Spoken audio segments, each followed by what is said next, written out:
Oh, oh, oh. Oh, and unbutton my shirt. How much amperes do you want? As much as it can go, Johnny. I think it goes like almost 15 volts.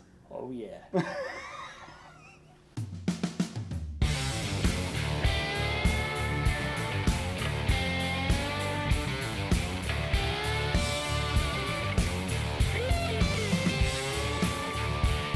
There's a problem with the oil coolers, and the oil coolers actually the gasket or the actual inside of the oil cooler will crack, and it'll start mixing that oil and coolant together, giving you a nice little kind of milkshake coolant everywhere. So what we'll have to do is pull off the intake, take the water pump off, and it actually sits right next to the water pump, and it actually kind of connects together there. That's where it gets the source of coolant. So we're going to take all that apart and get the whole system cleaned out and kind of hop to it and get this car done.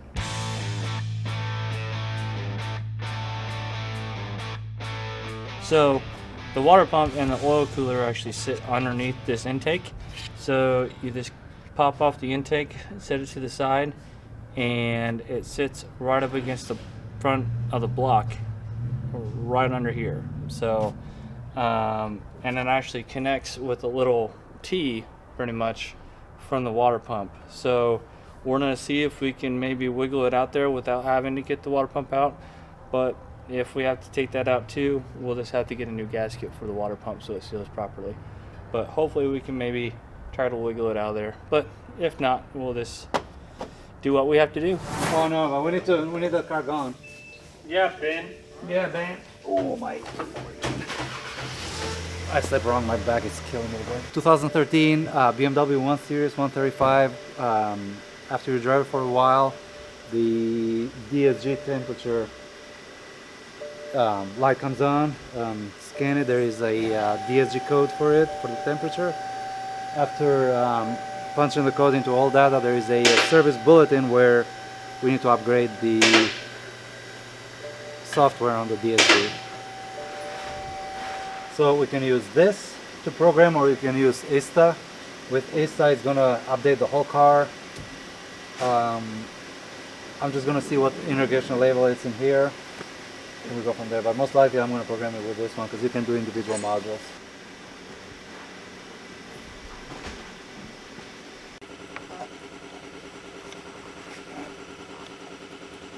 John, why are you making an angry face?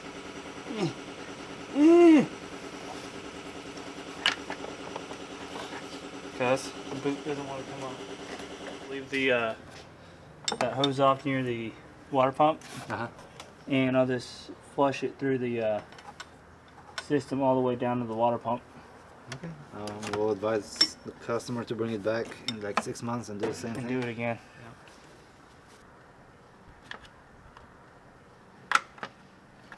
John is the Volkswagen specialist. He loves them so much. I like doing them. I don't know why. Yeah, right. I don't think they're too bad, but BMW all day long, man. it's gone. It's going in. There it is. God, How's the carbon buildup? a lot. Pretty bad. Yeah. Yeah, it is pretty bad, isn't it? Oh, I found the problem. Oh, yep. Right there. Right there, yep. No, because I quoted him the freaking Cooler. thing. Yeah, but he needs the oil filter housing. That, yeah. So I need to get a gasket for it. Well, good. I'll get the gasket coming from Monday, but I mean, just tear it all apart. Cool. Which makes it easy because you're going to go like this now. Yeah, I can just pull the entire thing Yeah. out. I'll make sure you disconnect the battery It is. because the alternator has to Yeah. come out. Oh, good. Those tensioners is not that long. Yeah, weird. long weird thing. So we finally got this one ripped apart, and it looks like there's another problem also associated with this.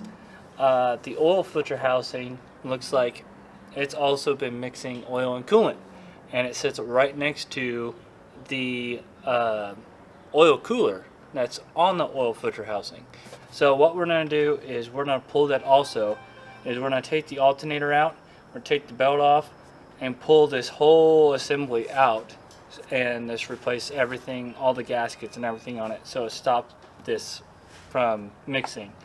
Another shop actually quoted a head job on this because they got, they thought the head gasket was leaking, but I personally haven't seen that yet.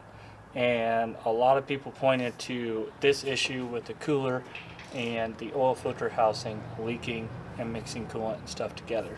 So you can actually see it a little bit where the housing bolts onto the actual block where it's been leaking at. So we're just going to strip it all apart, put all new gaskets in it, and make sure there's no cracks, visual cracks in the housing or anything like that, and start putting it back together.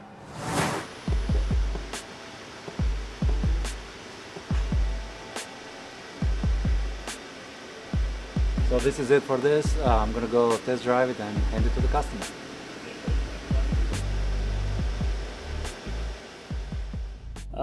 We finally got our gasket in for our oil adapter here. The gasket was actually cracked right there, and this is our new one. It was cracked right here, so it was just seeping everything, letting stuff mix together. We put a new oil cooler on it and gasket, and we, as you can see, the intake's off. We had to remove the alternator and actually push the AC compressor out of the way too to get this whole bracket off. So right now I'm just doing a little cleanup, making sure the surface is all clean so we get good contact when we put the new gasket onto the block. And we'll kind of zip it all together and flush the coolant out, drain the oil, and get all new fluids in it, make sure everything's clean and ready to go. So Mac Tool truck just came in today, and every time I see something that I like, it's a curse, I buy it. I just bought these. They're wrench pliers. I never seen them before, but they're super cool. Instead of using a wrench, you can use pliers. They're very quick.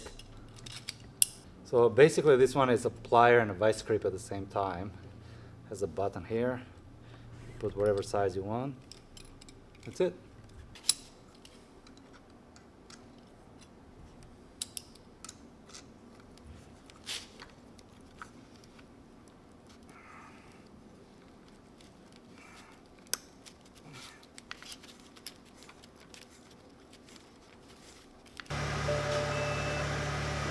Okay, ready? Yep. I'm not. Now I am. Ready? Yeah. Okay. 2013